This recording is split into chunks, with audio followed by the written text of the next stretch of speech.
Hey guys, if you liked the video, make sure to like and subscribe. Appreciate you. Now let's get to it. What's up guys, it's Theaveragegamer signing on for another video. You guys seem to like it when I just talk about random topics in a more structured format, so I plan on doing more of these videos in the future. Today's topic is a question I feel like is always loosely brought up but never talked about in specifics, and that is the length of a game and what makes a fulfilling gaming experience. I say this is talked about loosely because every now and then you hear things like you can beat X game in 20 hours or so. We saw this recently with a game like Spider-Man 2 where some were using the length of the game as a negative as it could be completed relatively quickly.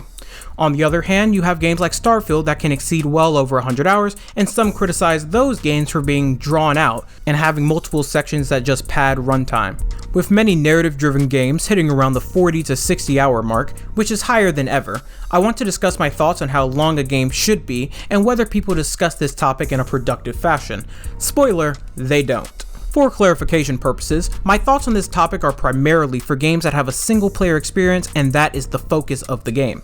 I don't think anyone who talks about this cares how long Fortnite or Street Fighter 6 take to beat, as these games are more focused and well known for their online experience. To start, I think it is vital to correct the framing on this discussion. As I said, many people seem to care about how many hours it takes to beat a game, and I think this is inherently flawed. What matters is not the hours played, but whether the experience is fulfilling and whether the story takes the time it needs to be fulfilled. Depending on the game, this can take 100 hours or 10, but that number should not be the focus. I have been recently playing through some early 2000s games like the SC Cooper Trilogy, check out those playthroughs if you're interested, and each of these games are not that long in any capacity. Hell, the first game in particular can easily be 100% completed in less than 7 hours, just playing casually. However, people who play these games don't really criticize their length. This is due to the fact that the story told in these games don't need to take 100 hours to tell, nor did it take that long to flesh out the characters involved.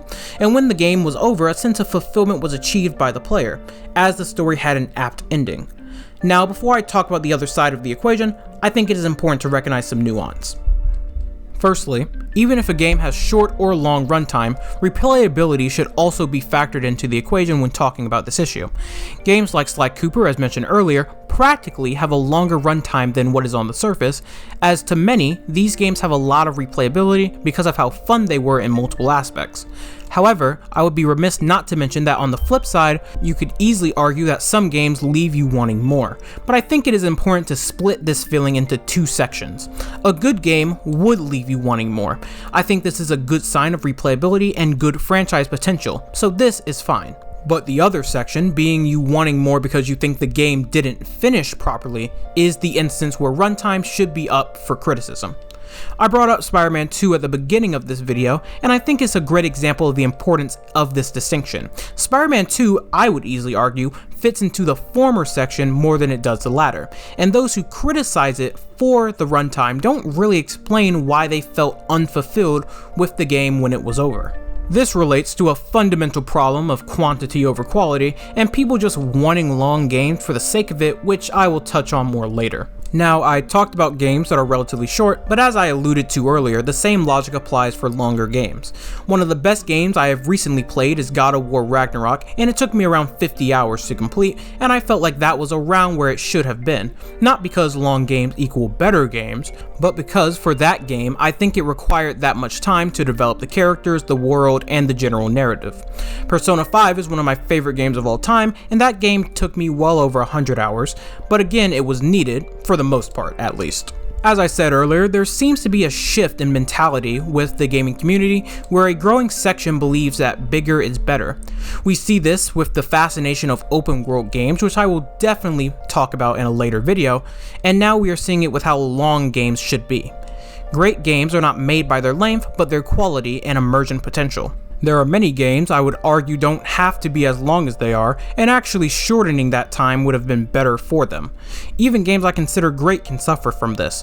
I mentioned Persona 5 earlier, one of my top 10 favorite games ever, and I would easily say around the Haru and Akumura Palace section, the game kinda drags longer than it needs to.